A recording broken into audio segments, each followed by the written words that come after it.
Yo, mag-homemade ano tayo dito ngayon. Homemade mukbang sibuyas yan. Ito ang ating sausawan. Ready na to. Yan o. Ang sausawan natin no. Ang suka natin may konting asukal lang para masarap. Tapos ito ang ating dried tahong. Ito ang ating pusit. Ito ang ating stick. Ngayon tuturuan ko kayo guys no. Ito ang ganitong size 15 pesos. Itong ganitong size 20 pesos. Ito naman oversize. Yan yung ginugupit para maging 10 pesos.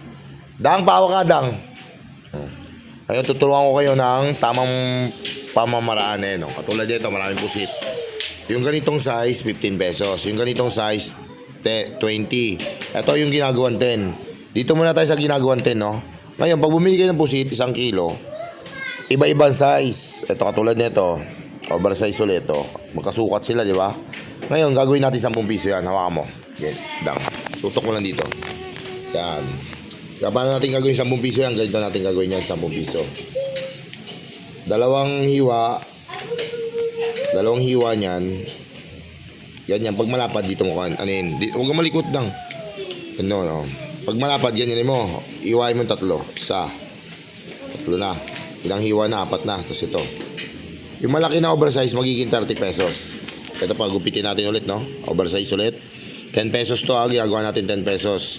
Kasi pag ito tininda mo ganito kalaki, tapos inihaw mo, hindi ito makunguya ng tao kasi sobrang laki. Oh. Tingnan mo, palad ko.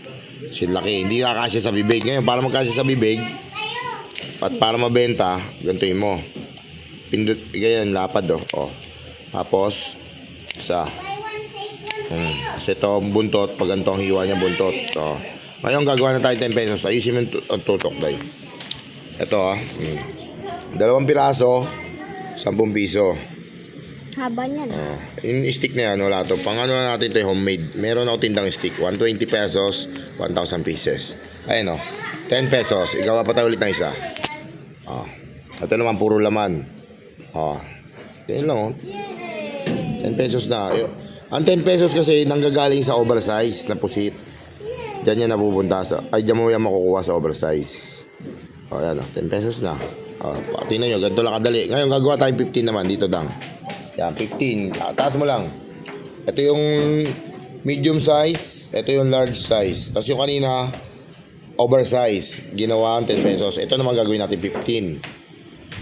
15. Ganito ang 15. Yan ha. Diba? Ang 15 ngayon, ginugupit yan dito ng dalawang hiwa. Para pag kinain siya ng customer, kinagat dito, pag ganun, mahatak. Kasi pag wala siyang gupit, kinain ng tao, hindi mahatak. 20 pesos naman, gagawin natin. 20 pesos. To, dito. Yan. 20 pesos. 20 pesos.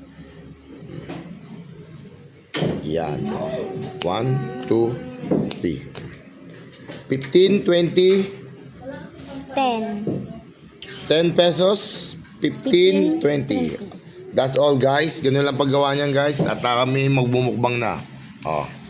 Ganyan lang. Gawin pera ang pusit. Magkano na to? 20, 35. 55 na agad. Ganyan lang karaming pusit.